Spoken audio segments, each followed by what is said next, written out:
विभीषणासी अभिषेकिता अवघे वानर मनती मिथ्या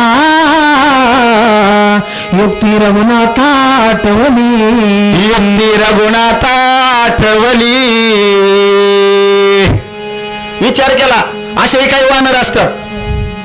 काही वानरांनी विचार केला ते म्हणले काय राम वेळ लागलो काय रामाला लंका तिकडच आहे अजून युद्ध बी झालं नाही राजा रावण मेलाही नाही त्याची भेट नाही बघितला नाही. राम तर म्हणले विभीषणाला इथंच लंकेचं राज्य देऊ लागलेत म्हणजे बोलाचाच भात आणि बोलाचीच कडी का काय म्हणले हे मिथ्या आहे म्हणले हे सर्व असणारं खोटं वाटू लागलं हे कसं शक्य आहे अजून लंका रामालाच प्राप्त झाली नाही तिथं विभीषणाला या गादीवर कसे बसू लागलेत राम अशी चर्चा वानर मंडळी करतात. श्रीराम म्हणे हनुमंता लंका देखील तुवा तत्वता समुद्र ती करियाता यथार्थता मज दावी यथार्थता मज दावी.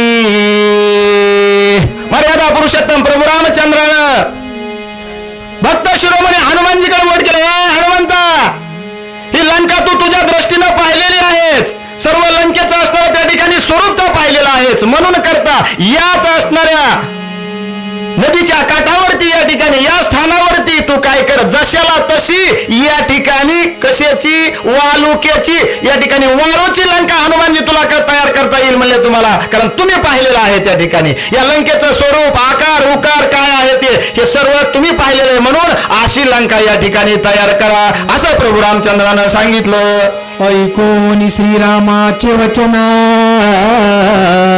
हनुमान घाली समुद्र तिरी आपण करी निर्माण लंकेचे. हे जमलं पाहिजे लोटांगण घातलं हनुमानजीने म्हणले भगवंता रामा तुमची आज्ञा आहे का तुमची आज्ञा झाल्यावर तर मी काही करू शकेल ना देवाचा कृपा आशीर्वाद मिळाल्यावर काही होतंय महाराज. मग तसं म्हणले लोटांगण घातलं हनुमानजीनं आणि लगेच समुद्राच्या तीरावरती काठावरती त्या ठिकाणी गेले आणि असं एक ठिकाण पाहिलं आणि त्याच ठिकाणी प्रभूनं सांगितलेल्या कार्याला हनुमानजीनं म्हणजे लंकेची निर्मिती करण्यास सुरुवात केली. वाचण्यासाठी श्यामलगाव व सांगण्यासाठी राऊत महाराज.